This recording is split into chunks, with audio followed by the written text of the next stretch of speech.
Bienvenidos a la semana 2 de estadística descriptiva.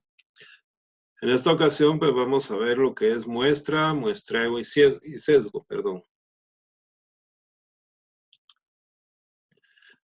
Tenemos acá un caso real donde nos dice que durante el transcurso de una auditoría se establece un número considerable de elementos a examinar, los cuales deben ser, para los cuales pues se deben emplear instrumentos estadísticos. Durante la fiscalización resulta que es muy complejo determinar cada uno de estos elementos, lo que compone el universo, o sea, la población. O bien, si el costo dice que para realizar tal labor resulta significativo, entonces se tendrá que acudir a seleccionar una muestra. Es aquí donde entra el concepto de población, que representa un todo, y la muestra, que es una fracción o un segmento de ese todo.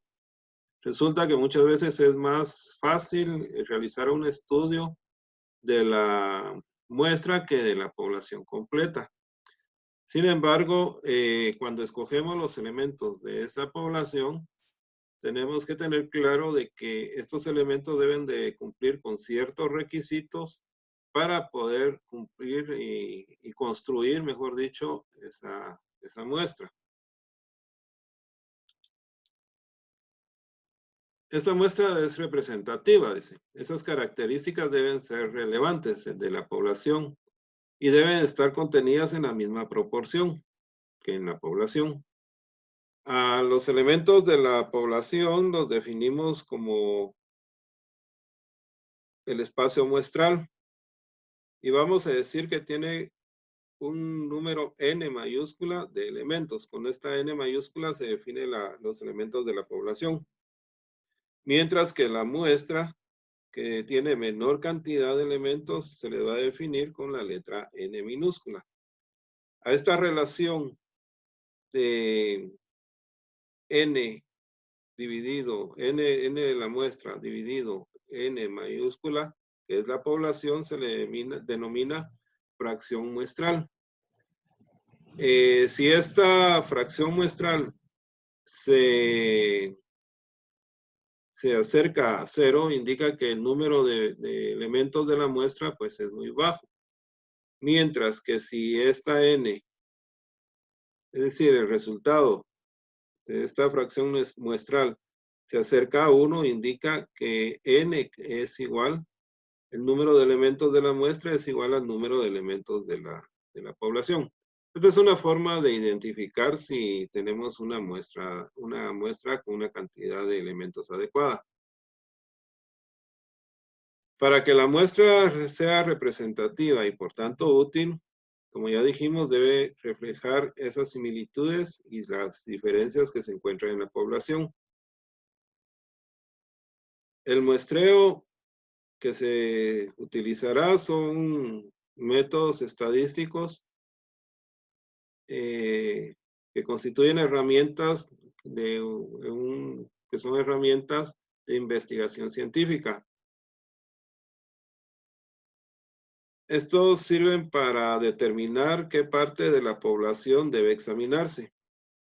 Esto es con la finalidad de que se puedan realizar inferencias a partir de la muestra sobre la población. Son técnicas de muestreo que se utilizan al realizar, por ejemplo, un censo, en los cuales resulta muy caro hacer un estudio de toda la población, por ejemplo, 3 millones de habitantes. Entonces, lo que se utiliza una muestra y se realiza un muestreo, lo cual tiene la ventaja de que es más rápido, más exacto y tiene una información más detallada sobre esa población y el costo, por ende, es más reducido. Por ejemplo, si se va a realizar un estudio de una cantidad de 10,000 envases conteniendo un líquido, se toma una muestra, por ejemplo, de 100 unidades y se realiza un estudio y se infieren los resultados de esa muestra a cómo se comporta la población. Sin embargo, esto también presenta algunas desventajas, tanto ventajas como desventajas. A esas desventajas que existen se le llaman errores. los cuales suelen llamarse errores de muestreo, porque por lo que las técnicas de muestreo están diseñadas para reducir precisamente esos errores, ya que solamente se está analizando una parte de la población. Estos procedimientos tenemos de dos tipos o dos categorías, los probabilísticos y los no probabilísticos o aleatorios.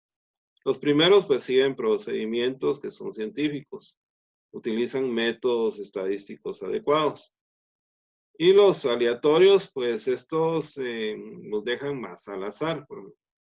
Por ejemplo, tenemos métodos de conveniencia porque es más fácil acceder a ciertos elementos de la población.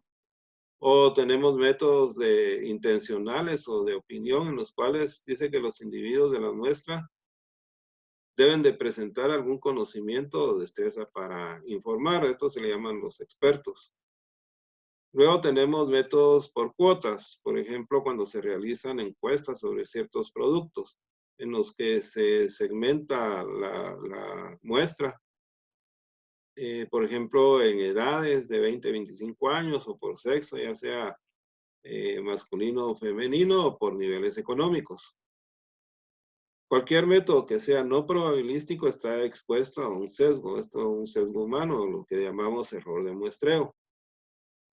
Y, por ejemplo, estos errores de muestreo no pueden determinarse de una manera objetiva. Existen también lo que son muestreos con reemplazo y sin reemplazo. Los primeros con reemplazo es aquellos que obtenemos un individuo de la muestra, lo analizamos y nuevamente lo colocamos dentro de la muestra antes de realizar la siguiente extracción. Y sin reemplazo, pues de lo contrario.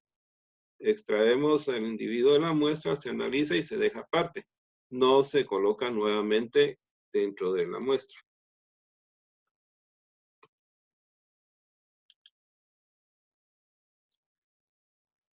El sesgo muestral, también llamado efecto de selección o error muestral, es una distorsión de, debido a la forma en que se ha seleccionado los elementos de esa muestra.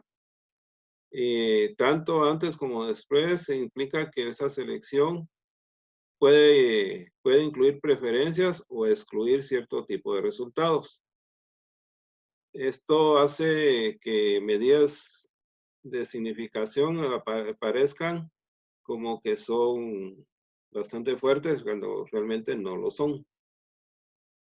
Tenemos tipos de sesgo, por ejemplo, en el espacio o tiempo, que no son los adecuados, que la información no sea rechazada porque los datos son malos, ya sea por motivos arbitrarios, que los participantes de la preselección que se realiza, por ejemplo, sean un sesgo de migración, porque estos elementos pues acaban de llegar a la región donde está realizando el muestreo o análisis de la población y no tengan la información necesaria.